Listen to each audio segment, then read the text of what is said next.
Halo semuanya, kembali lagi bersama saya Trianisa Ayu Anastasia dengan NIM 21111011197 dari Universitas Islam Negeri Sultan Haji Muhammad Idris Samarinda. Pada kesempatan kali ini saya akan memaparkan materi mengenai perbandingan pendidikan. Kepada teman-teman semuanya, silahkan simak video berikut ini. Memasuki materi yang pertama, yaitu mengenai ruang lingkup, objek kajian, dan urgensi perbandingan pendidikan. Memasuki materi yang pertama, yaitu ruang lingkup perbandingan pendidikan. Adapun menurut pandangan William W. Brickman, ruang lingkup pendidikan meliputi yang pertama adalah mendeskripsikan sistem pendidikan di negara lain disertai penjelasan mengenai problematika pendidikannya. Kemudian, yang kedua adalah menganalisis latar belakang yang mempengaruhi serta berbagai pandangan mengenai problema-problema yang ada baik yang bersifat umum maupun yang bersifat kontroversial. Dan yang ketiga, membandingkan tentang persamaan dan perbedaan antara A dan B. Maksud A dan B di sini adalah antara negara yang satu dengan negara yang lainnya. Kemudian yang keempat adalah memperbandingkan dan menilai sebab-sebab utama sebelum dan sesudah diadakan pemecahan problema baik yang bersifat biasa maupun yang bersifat kontroversial. Adapun menurut E.L. Kander, beliau berpendapat bahwa studi perbandingan pendidikan dirasa belum cukup jika hanya mendeskripsikan anatomi pendidikan. Maka dari itu, beliau berpendapat bahwa ruang lingkup pendidikan meliputi mekanisme dan teknik pendidikan, administrasi, kurikulum, organisasi sekolah, jadwal sekolah, serta metode pengajaran. Materi yang selanjutnya yaitu mengenai objek kajian perbandingan pendidikan. Sebelum memasuki materi yang terdapat di dalam video, saya akan memaparkan terlebih dahulu mengenai pembagian objek. Pembagian objek itu terbagi menjadi dua.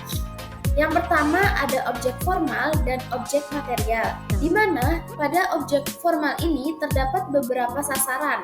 Yang pertama adalah sistem, kemudian teori, dan praktek pendidikan yang ada sekarang ini yang mana sedang berlangsung pada berbagai masyarakat dan bangsa dengan menggunakan pendekatan perbandingan. Sedangkan pada objek material merupakan suatu masalah atau hal-hal yang berkaitan dengan pendidikan yang mencakup permasalahan yang sangat luas seperti masalah hidup dan tingkah laku kehidupan manusia. Nah, di antara objek tersebut terbagi lagi menjadi yang pertama adalah perbuatan mendidik itu sendiri, kemudian anak didik, kemudian dasar dan tujuan pendidikan, selanjutnya pendidik, kelima materi pendidikan, keenam metode pendidikan, ketujuh alat-alat pendidikan, dan yang terakhir adalah lingkungan sekitar. Selanjutnya yaitu mengenai urgensi perbandingan pendidikan. Yang pertama adalah memperkaya perspektif. Maksud dari memperkaya perspektif adalah melalui perbandingan pendidikan, kita dapat memperoleh pemahaman yang lebih luas mengenai berbagai sistem dan praktik pendidikan di seluruh dunia. Hal inilah yang membantu memperkaya perspektif kita tentang apa yang mungkin efektif dan dapat diterapkan dalam konteks pendidikan di negara kita sendiri. Selanjutnya yaitu identifikasi kelemahan dan keunggulan. Dengan membandingkan pendidikan antar negara atau wilayah, maka kita dapat mengidentifikasi kelemahan dan keunggulan dari masing-masing sistem yang ada di negara dunia ini. Hal ini membantu kita belajar dari pengalaman negara-negara lain dan mengadopsi praktik-praktik yang baik untuk memperbaiki sistem pendidikan kita. Selanjutnya adalah inovasi dan perbaikan. Melalui perbandingan pendidikan pula lah kita dapat melihat inovasi dan praktik baru yang muncul di berbagai tempat. Hal inilah yang memicu ide-ide baru dan mempercepat perbaikan dalam sistem pendidikan di negara kita sendiri. Selanjutnya yaitu memahami kebutuhan global. Perbandingan pendidikan juga membantu kita memahami kebutuhan dan tantangan global dalam konteks pendidikan. Dalam era globalisasi dan keterhubungan yang semakin kuat, penting bagi sistem pendidikan untuk selalu mempersiapkan siswa untuk keterampilan yang sangat relevan dan memenuhi tuntutan dunia kerja yang terus berubah. Yang terakhir adalah peningkatan kualitas pendidikan. Dengan mempelajari dan membandingkan sistem pendidikan dari negara kita ke negara lain, maka kita dapat mengidentifikasi praktik-praktik terbaik yang dapat meningkatkan kualitas pendidikan. Hal inilah sebenarnya yang melibatkan aspek seperti kurikulum, metode pengajaran, penilaian, pelatihan guru, dan pengelolaan sekolah. Dengan menerapkan praktek-praktek terbaik ini, maka dapat meningkatkan pengalaman belajar siswa dan mencapai hasil yang lebih baik. Maka dari itu kesimpulannya, perbandingan pendidikan ini memiliki urgensi yang penting untuk meningkatkan sistem pendidikan dan mempersiapkan siswa untuk masa depan. Melalui perbandingan pendidikan, kita dapat memperkaya perspektif, identifikasi kelemahan dan keunggulan, inovasi dan perbaikan, memahami kebutuhan global, serta peningkatan kualitas pendidikan. Memasuki subbab yang kedua adalah mengenai sejarah, tokoh, dan perkembangan ilmu perbandingan pendidikan.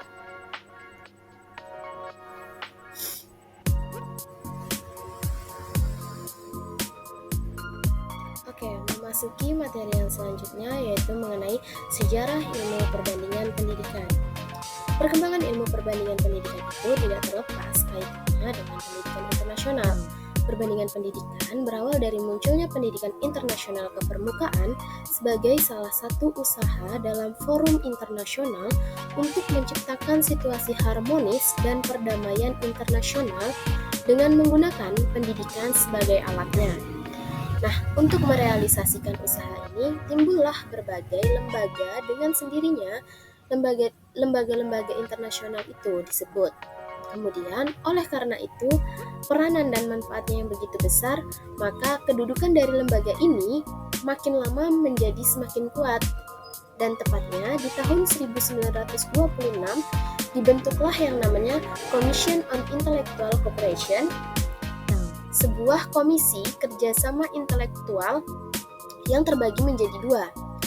Yang ada komisi pusat yang di dalamnya bekerja tokoh-tokoh terkemuka seperti Madame Curie, Harry Bergson, dan Gilbert Murray. Sedangkan pada tiap-tiap negara dibentuklah komite nasional yang di dalamnya bekerja tokoh-tokoh ilmuwan yang terkenal dari masing-masing negara yang bersangkutan. Oke, materi selanjutnya yaitu mengenai tokoh-tokoh ilmu perbandingan pendidikan. Sebenarnya banyak sekali teman-teman tokoh-tokoh dari ilmu perbandingan pendidikan, tapi tentu tidak mungkin akan saya sebutkan semuanya di dalam video berikut ini. Di sini saya akan membacakan beberapa tokoh-tokoh ilmu perbandingan pendidikan. Yang pertama ada Isaac Leon Kendall, kemudian ada Marco Polo dan Alexis de Tocqueville, kemudian ada Antoine Julie de Paris, kemudian ada John Griscom, dan yang terakhir ada William W. Brickman. Oke, selanjutnya memasuki perkembangan ilmu perbandingan pendidikan. Perlu teman-teman ketahui bahwa perkembangan ilmu perbandingan pendidikan ini terbagi menjadi 4 periode, di mana periode pertama itu merupakan periode yang belum ditemukan pembahasan mengenai langkah-langkah dan metode dalam pendidikan maupun non-pendidikan.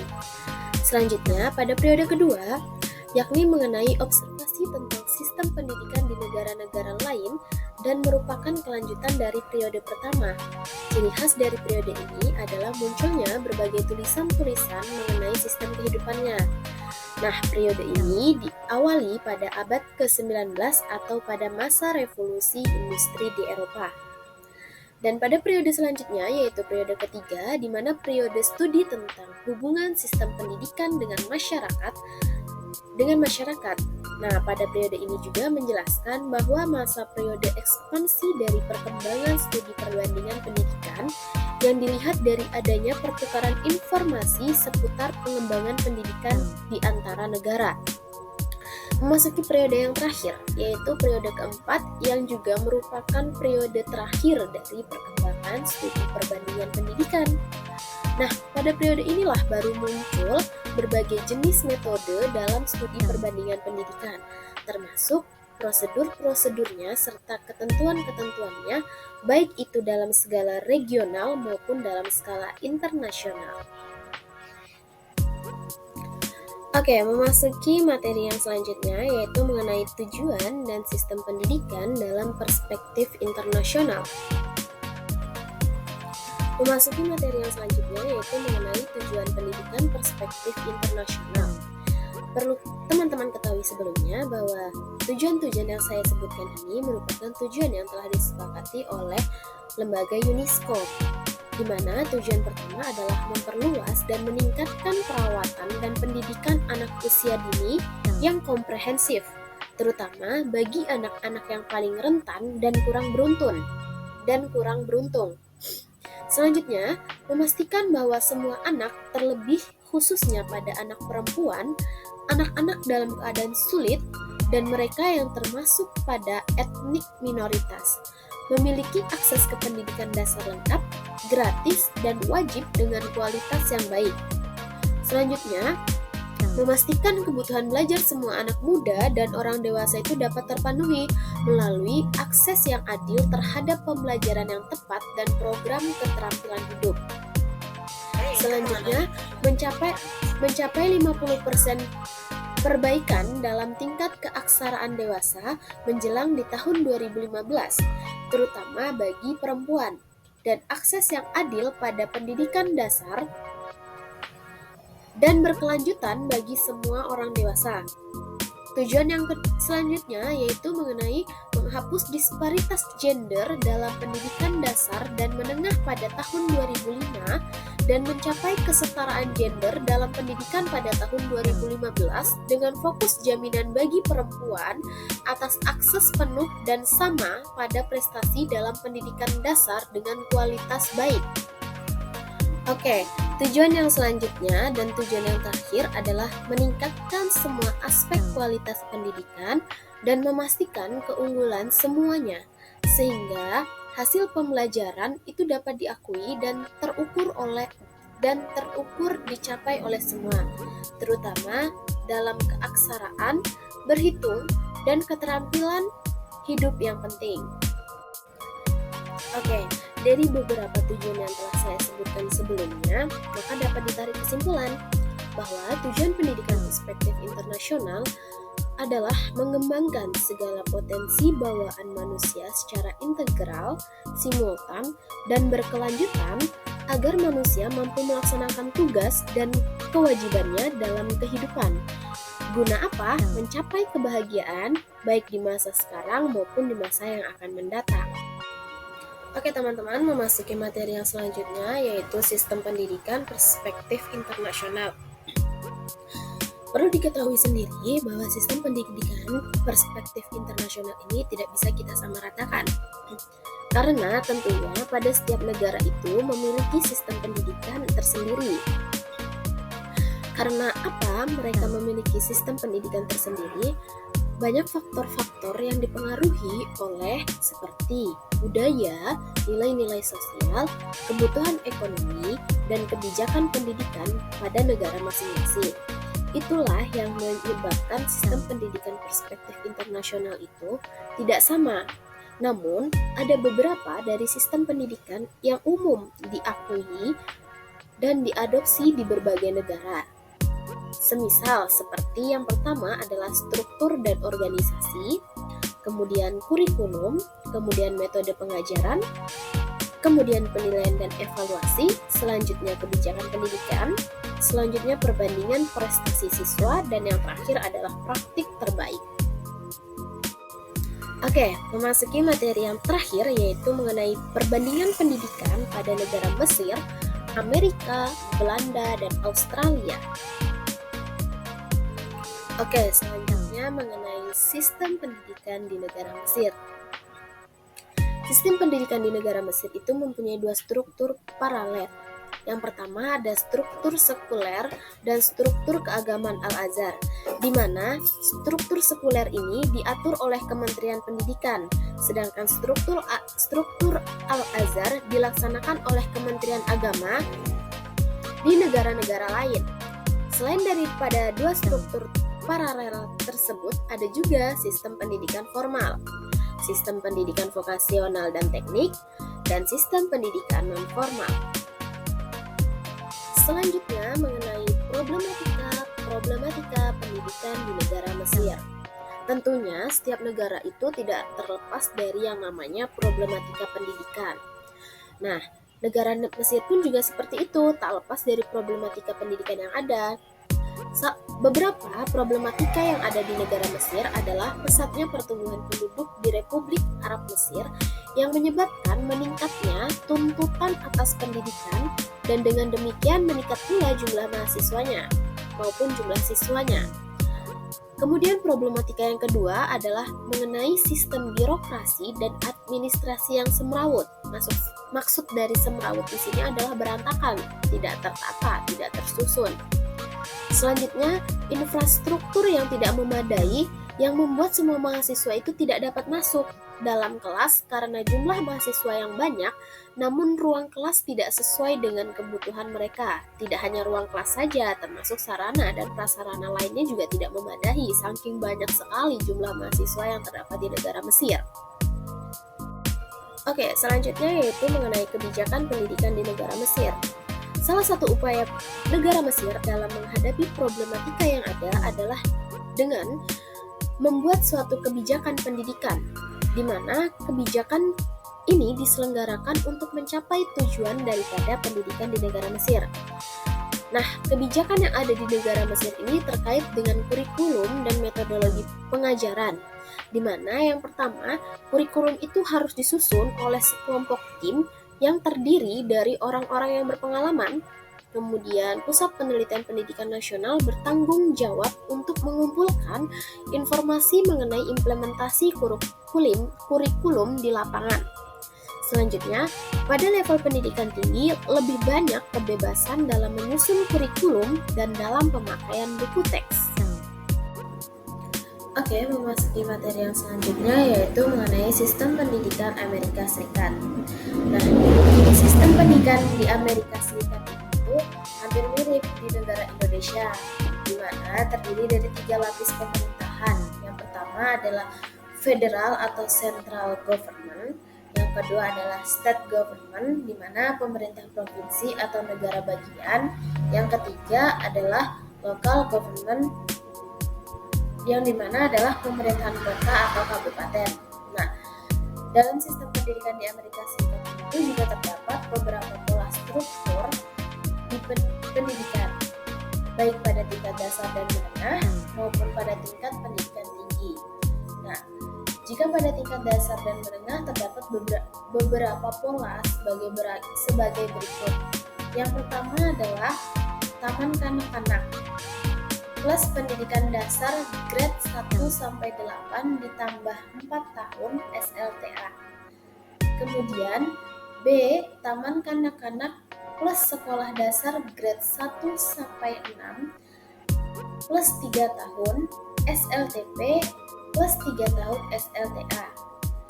Kemudian yang ketiga adalah taman kanak-kanak plus sekolah dasar grade 1 sampai 4 atau 5 tahun plus 4 tahun SLTP plus 4 tahun SLTA.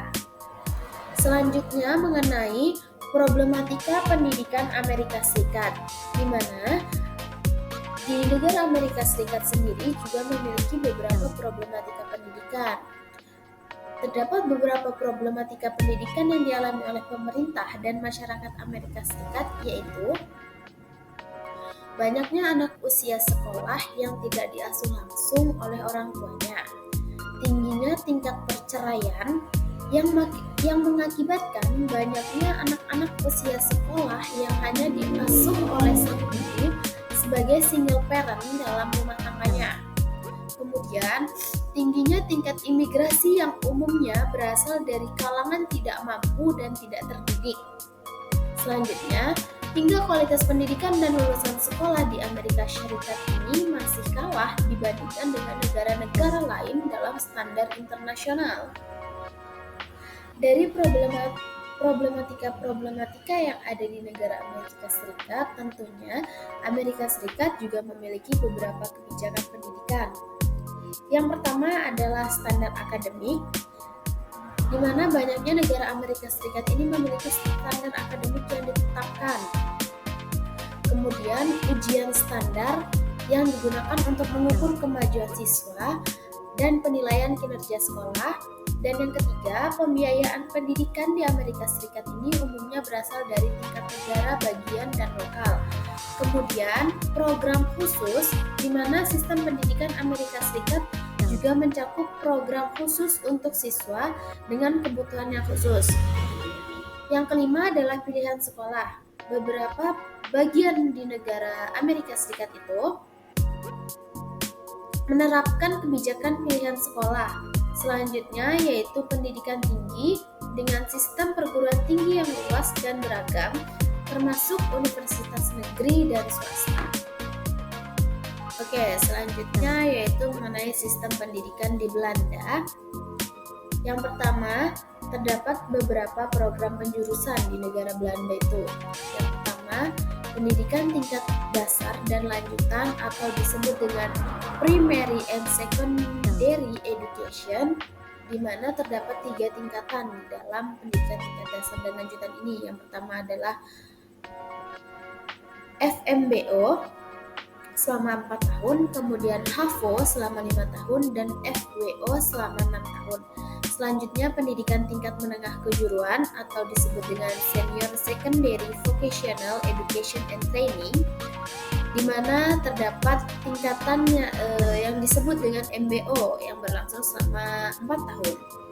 Kemudian pada pendidikan tingkat tinggi atau higher education, di sini terdapat 2 tingkatan. Yang pertama adalah HBO dan WO. Di negara Belanda pun memiliki problematika pendidikan, di mana sebetulnya di negara Belanda ini tuh jarang sekali ditemui problematika pendidikan, namun ada satu gejala yang dinamakan gejala postmodernisasi, yang dimana ditandai dengan sekularisasi yang salah satunya bentuknya itu adalah lunturnya nilai-nilai agama. Nah, dari situasi gejala postmodernisasi ini telah muncullah kebiasaan-kebiasaan yang sulit diterima oleh nalar, seperti adanya hari bebas mengkonsumsi narkoba. Maka dengan demikian, kebebasan dalam hal lain seperti pergaulan tentu mendapat kelonggaran juga gitu. Kecenderungan individualistis juga memperburuk situasi pergaulan antara pemuda dan pemudi, bahkan antara pasangan sejenisnya. Oke, selanjutnya yaitu mengenai kebijakan pendidikan di negara Belanda. Terdapat beberapa kebijakan dari negara Belanda yang memiliki sistem pendidikan yang memperkaya pemuda mereka. Itu adalah yang pertama adalah sekolah di Belanda itu memberikan pekerjaan rumah dengan hemat. Kemudian pendidikan di Belanda itu cukup terjangkau. Ada berbagai jenis kelas yang dapat diambil oleh siswa Belanda untuk sekolah menengah sebelum kuliah. Pendidikan di Belanda melibatkan pembelajaran bahasa kedua. Kemudian minggu sekolah Belanda berbeda dengan minggu sekolah di Amerika. Oke, selanjutnya sistem pendidikan di Australia. Sistem pendidikan di Australia itu pendidikannya diawali dengan yang namanya kindergarten atau taman kanak-kanak, yang kemudian dilanjutkan dari kelas 1 sampai dengan kelas 12, di mana sistem pendidikan di Australia ini dapat digolongkan dalam beberapa tingkatan. Yang pertama adalah sekolah dasar atau primary school, taman kanak-kanak yang berusia kelas 6 sampai kelas 7. Kemudian sekolah menengah atau disebut dengan secondary or high school, mulai dari kelas 7 sampai kelas 8 sampai dengan kelas 10 juga. Kemudian pendidikan kejuruan dan pelatihan atau disebut dengan Vocation Education and Training, dan senior high school, senior secondary school, college, sekolah menengah pertama sampai dengan kelas 12, dan kemudian ada pendidikan tinggi atau university. Oke, selanjutnya yaitu problematika pendidikan Australia, di mana terdapat beberapa problematika pendidikan di Australia. Saya tidak menjelaskan sebegitu rincinya karena di dalam video sudah tertera. Yang pertama, problematika pendidikan Australia adalah ketimpangan pendidikan, kemudian kurangnya kesetaraan sosial, kemudian indigenous education atau pendidikan pribumi, selanjutnya kurikulum dan pembelajaran yang relevan, kemudian penurunan keterampilan siswa, dan yang terakhir adalah peningkatan biaya pendidikan tinggi. Selanjutnya yaitu kebijakan pendidikan Australia. Tentunya setiap negara tidak mau problematika pendidikan itu terus berlanjut sampai di masa yang akan datang. Maka dari itu, negara Australia memberikan kebijakan pendidikan. Yang pertama adalah Australian Curriculum, kemudian Gonski Review, di mana pada tahun 2019 itu dilakukan Review of Funding for Schooling oleh David Gonski, yang mana mengidentifikasikan ketimpangan dalam pendanaan pendidikan di antara negara bagian dan antara sekolah-sekolah dengan tingkat sosial ekonomi yang berbeda. Yang ketiga adalah quality teaching, yang dimana pemerintah Australia itu mendorong peningkatan kualitas pengajaran dengan memperhatikan pengembangan profesionalisme guru. Selanjutnya pendidikan inklusif, di mana menerapkan kebijakan pendidikan inklusif yang mendorong integrasi siswa dengan kebutuhan khusus ke dalam lingkungan sekolah biasa. Yang kelima, pendidikan pribumi dan kepulauan Selat Torres. Yang keenam adalah pendidikan tinggi, di mana memiliki kebijakan pendidikan tinggi yang mencakup sistem biaya kuliah yang memungkinkan siswa itu mampu membayar biaya kuliah setelah lulus dengan mengambil pinjaman melalui sistem peminjaman mahasiswa. Oke teman-teman, berakhirlah sudah pemaparan materi mengenai perbandingan pendidikan. Saya memohon maaf apabila di dalam video terdapat kesalahan penggunaan kata maupun penyampaian materi dan lain-lain sebagainya. Semoga video yang kalian tonton bermanfaat bagi kalian semua. Thank you for watching. Don't forget to like, comment, and subscribe. Wassalamualaikum warahmatullahi wabarakatuh.